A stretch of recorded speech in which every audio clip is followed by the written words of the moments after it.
Hi friends, খাই খাই food recipe চ্যানেলে তোমাদের সবাইকে স্বাগতম। তা আজ আমি ক্ষীরের তেলের পিঠে বানিয়েছি। তো এই রেসিপিটাই আমি তোমাদের সঙ্গে শেয়ার করব। তো চলো দেখে নেওয়া যাক কি কি উপকরণ লাগছে এটা তৈরি করতে। তো যেটা লাগছে, প্রথমেই লাগবে চালের গুঁড়ো, ময়দা, দুধ, তেল, সাদা তেল ভাজার জন্যে, আর ক্ষীর, আর লাগবে একটু সুগার ফ্রি। এটা সুগার ফ্রি দিয়ে এই জন্যেই বানালাম যাতে সবাই এটা খেতে পারে, কারণ অনেকের ক্ষেত্রেই তো সুগারে বা গুড়ে রেস্ট্রিকশান থাকে, ওই জন্য আর কি সুগার ফ্রিটা আমি ইউজ করেছি।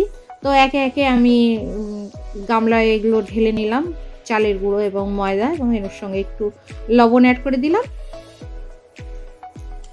এরপর ওটাকে জাস্ট একটু মিশিয়ে দেবো। ও হ্যাঁ, একটু সুগার ফ্রি, 1 চামচ সুগার ফ্রি দিলাম, একটু মিষ্টি মিষ্টি হবে।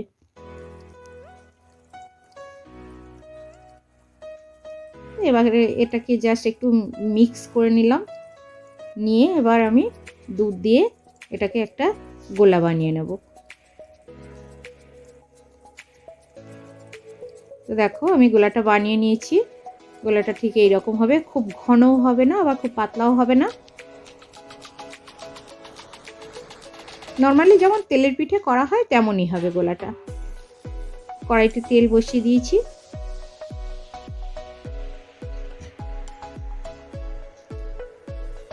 এবার গোলাটা আমি একটা গোল হাতার মধ্যে নেব, নিয়ে সেই হাতার মধ্যেই ক্ষীরটাকে আমি দিয়ে দেব,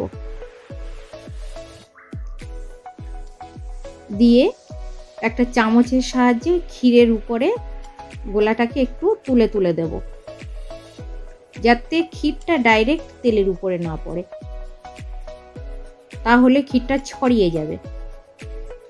এইভাবে তেলের মধ্যে দিলে ক্ষীরটা আর ছড়াতে পারবে না, ক্ষীরটা ওর ভিতরেই থেকে যাবে।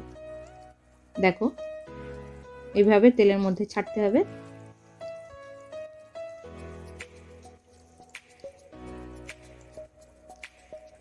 দেখো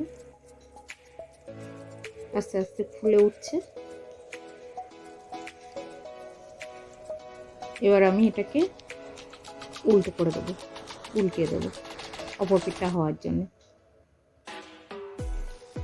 তো যারা এটা একটু নরম খেতে চাও, একটু নরম নরম রাখবে, আর যদি মুচমুচে খেতে চাও তাহলে আর একটু বেশি করে ভাজতে হবে।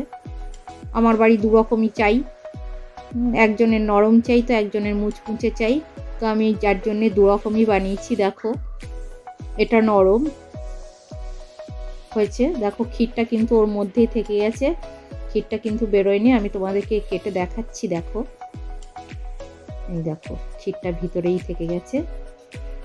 তো ফ্রেন্ডস, শীতের মজাদার মুচমুচে ক্ষীরের তেলের পিঠে রেডি।